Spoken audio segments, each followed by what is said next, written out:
patienter sous la pluie. J'ai tenu à rendre visite ici à 36 quai des Orfèvres après l'arrestation de M. Abdelhakim Dekar en fin d'après-midi, après que tous les faits aujourd'hui démontrent son implication dans les faits qui lui sont reprochés, imputés depuis plusieurs jours. Ce résultat, c'est le résultat formidable de la police.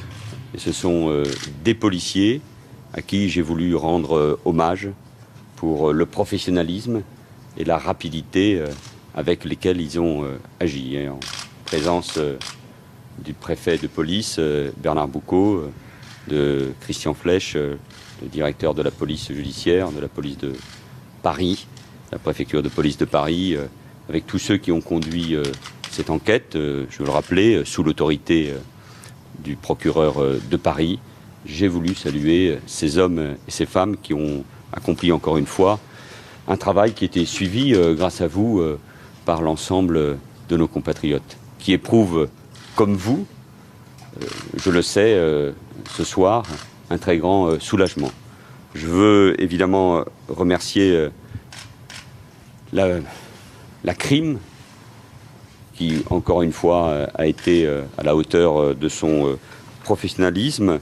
Je ne veux oublier personne, toute la direction de la police judiciaire, la BRI, qui a accompagné aussi, nous le disions il y a un instant, le travail de la crime, le SDPJ, les districts parisiens de la police judiciaire, qui se sont là aussi mobilisés.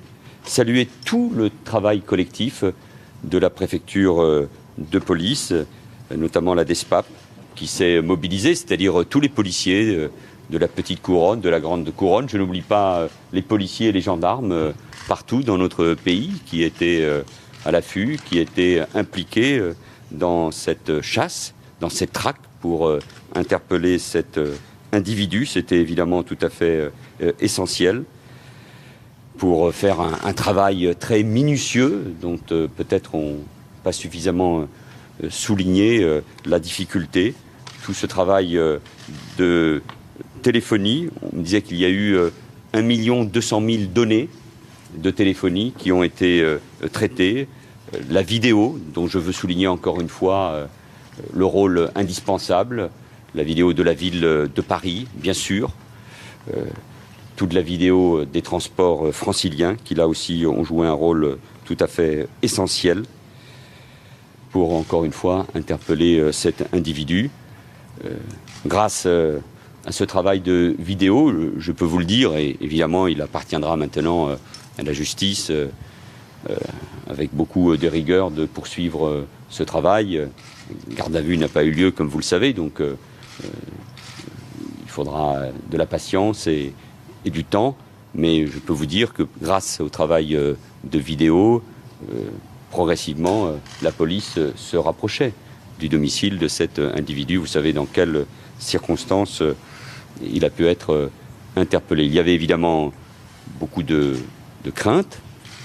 D'abord qu'il puisse de nouveau agir, ensuite qu'il mette fin à ses jours, ou que le véhicule ou que son appartement soit piégé. Là aussi, il fallait agir avec beaucoup de professionnalisme. Le président de la République m'a demandé dès lundi d'agir avec force pour que la police puisse interpeller cet individu.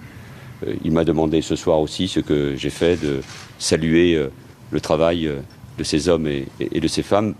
Parmi ces hommes et ces femmes, je veux détacher aussi le travail remarquable du laboratoire de police scientifique qui était là également avec nous pour trinquer un instant à ce beau travail. Il a fallu 4 à 5 heures pour confondre à travers l'ADN cet individu. Mes pensées vont une nouvelle fois vers ce jeune assistant photographe qui a été pendant de longues heures entre la vie et la mort, à qui j'ai rendu visite aujourd'hui même, en fin d'après-midi. Il va mieux, Il a été soigné dans des conditions tout à fait remarquables par les médecins. Pensées vont aussi évidemment à sa famille, mais pensées vont aussi à la presse et aux rédactions de BFM et de Libération, qui ont été touchés, traumatisés même par ces faits, mais à vous tous, parce que c'est vous qui étiez à travers eux visés. Et je sais que, encore une fois, nos compatriotes éprouvent un très grand soulagement aujourd'hui. Je suis très fier, comme vous le savez, d'être ministre de l'Intérieur et à la tête de cette police française remarquable.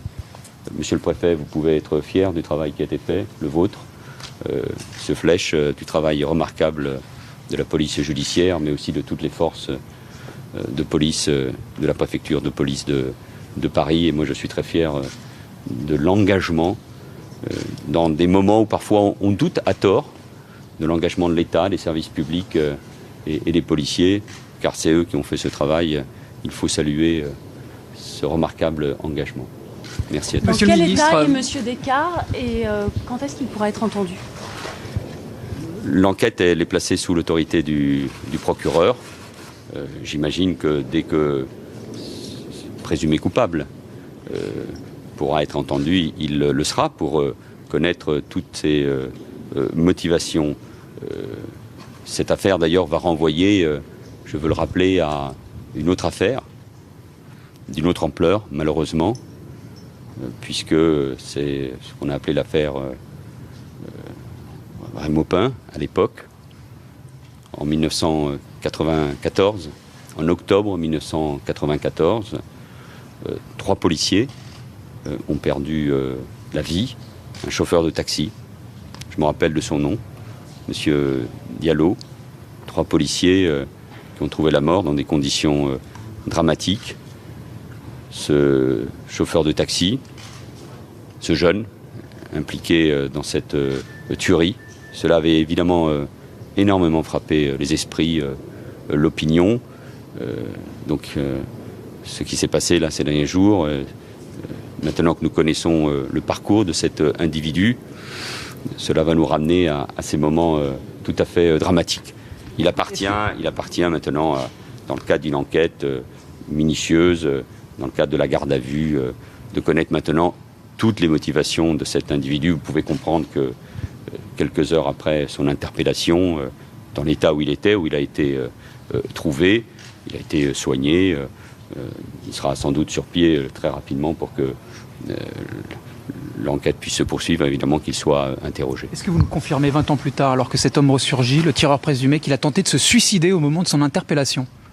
Tout semble montrer qu'il a effectivement tenté de se suicider. En tout cas, il ne s'est pas suicidé, puisque c'était très important pour connaître évidemment tous les faits, la vérité sur ses motivations.